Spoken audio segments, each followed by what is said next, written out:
ರಾಜ್ಯ ಕಾಂಗ್ರೆಸ್ನಲ್ಲಿ ಕುರ್ಚಿ ಕದನ ಜೋರಾಗಿದೆ. ಇದರ ನಡುವೆ ಸಿಎಂ ರೇಸ್ನಲ್ಲಿ ಸತೀಶ್ ಜಾರಕಿಹೊಳಿ ಹೆಸರು ಕೇಳಿ ಬಂದಿತ್ತಾದರೂ ಜಾರಕಿಹೊಳಿ ಮಾತ್ರ 2028ಕ್ಕೆ ನನ್ನ ಪ್ರಯತ್ನ ಎಂದಿದ್ರು. ಇದರ ಬೆನ್ನಲ್ಲೇ ಈಗ ಸಚಿವ ಸತೀಶ್ ಜಾರಕಿಹೊಳಿ ಮತ್ತೊಂದು ಟಾಸ್ಕ್ ಎದುರಾಗಿದೆ. ಶಿಗ್ಗಾವಿ ಉಪಚುನಾವಣೆಯ ಬಳಿಕ ಬಾಗಲಕೋಟೆ ಬೈ ಎಲೆಕ್ಷನ್ ಜವಾಬ್ದಾರಿ ವಹಿಸಿಕೊಂಡಿದ್ದಾರೆ. ಈ ಹಿಂದೆ ಶಿಗ್ಗಾವಿ ಉಪಚುನಾವಣೆಯಲ್ಲಿ ಅಹಿಂದ ಅಸ್ತ್ರ ಪ್ರಯೋಗ ಮಾಡಿದ್ದಂಥ ಸತೀಶ್ ಮುಂದೆ ಬರುವ ಬಾಗಲಕೋಟೆ ಉಪಚುನಾವಣೆಯಲ್ಲೂ ಅಹಿಂದ ಸಮಾವೇಶಕ್ಕೆ ಮುಂದಾಗಿದ್ದಾರೆ. ಮಾಜಿ ಸಚಿವ HY ಮೇಟಿ ನಿಧನದಿಂದ ತೆರವಾಗಿರುವಂತಹ ಬಾಗಲಕೋಟೆ ಕ್ಷೇತ್ರ ಹಾಗೂ ದಾವಣಗೆರೆ ದಕ್ಷಿಣ ಕ್ಷೇತ್ರದ ಬೈ ಎಲೆಕ್ಷನ್ ಯಾವುದೇ ಕ್ಷಣದಲ್ಲೂ ಕೂಡ ಘೋಷಣೆಯಾಗುವ ಸಾಧ್ಯತೆ ಇದೆ. ಈಗಾಗಲೇ ಬಾಗಲಕೋಟೆಗೆ ಭೇಟಿ ನೀಡಿರುವಂತಹ ಸತೀಶ್ ಜಾರಕಿಹೊಳಿ ಅವರು ಈಗಾಗಲೇ ಒಂದು ಸಭೆಯನ್ನು ನಡೆಸಿದ್ದಾರೆ. ಮೇಟಿ ಕುಟುಂಬ ಸದಸ್ಯರನ್ನ ಕಣಕ್ಕಿಳಿಸಿ ಕುರುಬ ಜೊತೆಗೆ ಅಹಿಂದ ಮತವನ್ನ ಸೆಳೆಯೋದಕ್ಕೆ ಪ್ಲಾನ್ ನಡೆಸಿದ್ದಾರೆ.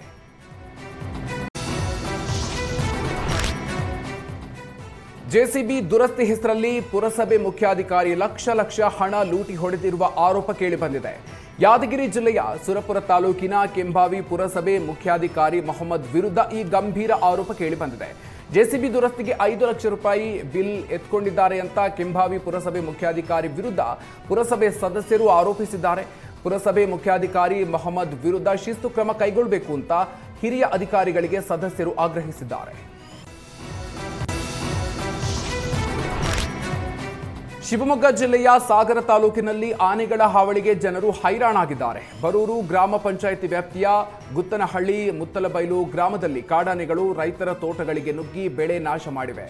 ಆನೆ ದಾಳಿ ಬೆಳೆ ನಾಶದ ಬಗ್ಗೆ ಸುವರ್ಣ ನ್ಯೂಸ್ ವರದಿ ಪ್ರಸಾರದ ಬೆನ್ನಲ್ಲೇ ಬೆಳೆ ಹಾನಿ ಪ್ರದೇಶಕ್ಕೆ ಶಾಸಕ ಬೇಳೂರು ಗೋಪಾಲಕೃಷ್ಣ ಭೇಟಿ ನೀಡಿ ಪರಿಶೀಲನೆ ನಡೆಸಿದ್ದಾರೆ. ಬೆಳೆ ಹಾನಿಗೆ ಒಳಗಾದ ರೈತರಿಗೆ ಸರ್ಕಾರದಿಂದ ಶೀಘ್ರವೇ ಪರಿಹಾರವನ್ನು ಕೊಡಿಸುವುದಾಗಿ ಭರವಸೆ ಕೊಟ್ಟಿದ್ದಾರೆ.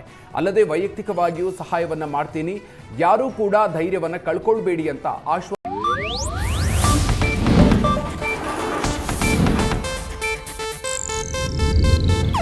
ಇದು ಏಷ್ಯಾನೆಟ್ ನ್ಯೂಸ್ ನೆಟ್ವರ್ಕ್ ಪ್ರಸ್ತುತಿ.